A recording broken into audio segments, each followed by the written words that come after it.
Saudi Arabia has this very soft technique for dealing with terrorists, which they're very proud of. Except I tell them it's not really so different from the Betty Ford Clinic. You know, it's a sort of rehab for terrorists.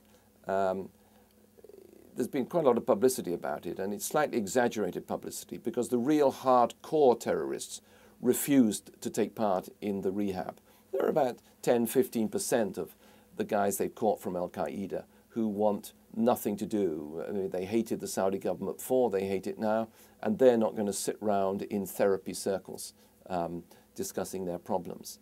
In some ways it's been picked up from America. In other ways, again, it goes back to the Islamic Golden Age. I mean, the first mental hospitals in the world were created in Arab countries, with people like Avicenna having the idea of the healthy mind and the healthy body, at a time when in Europe, mad people were getting thrown into ponds with their arms and legs bound because they were considered as being possessed by the devil. Saudi Arabia, not Saudi Arabia in those days, Arabia was treating mentally damaged people with kindness, and that's the tradition they're trying now. It's not just therapy they do practical things.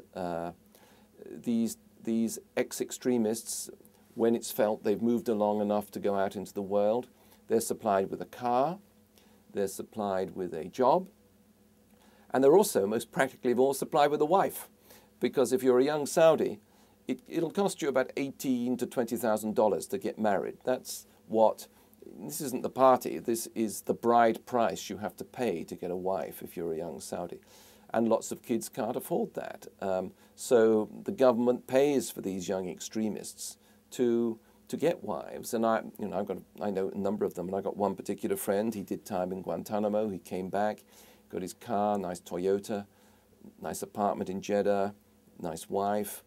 But after several years, his wife hadn't produced any children.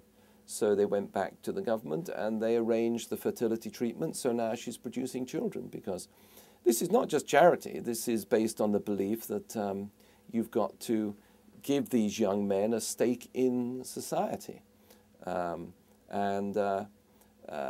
It's been reasonably successful, although, you know, Al-Qaeda is so cunning.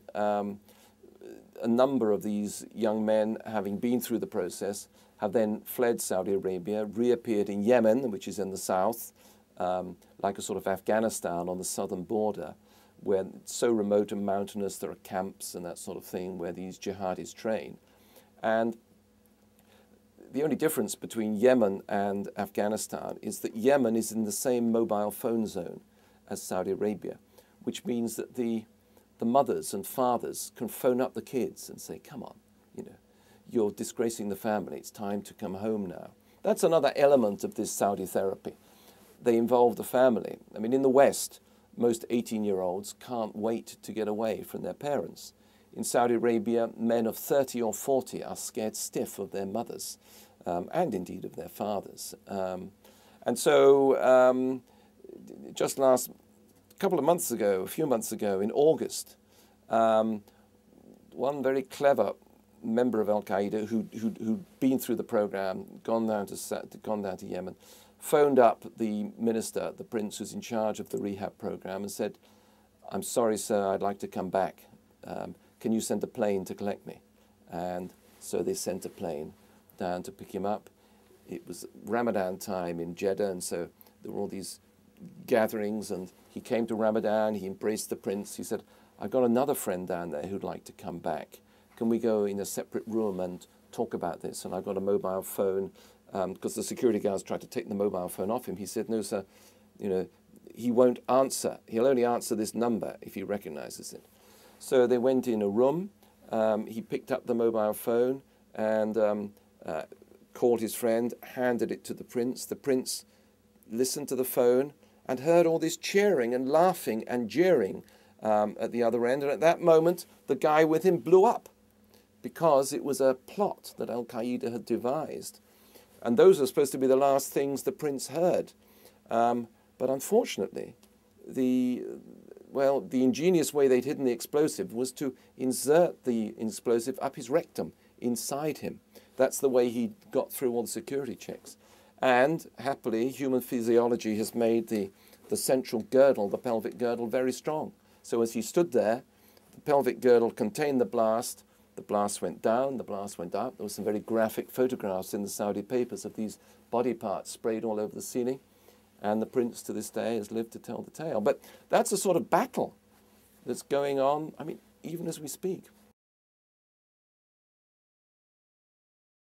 I've tried dealing with some real fundamentalists, and you try talking to them and they just look away. They sort of don't acknowledge you as being a human being. And I suppose at moments like that, I've got a sort of sense of the chilling indifference to human life that inspires the members of Al-Qaeda and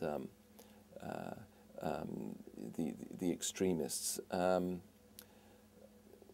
But on the whole, you know, most Saudis I know deplore and are embarrassed by Osama bin Laden.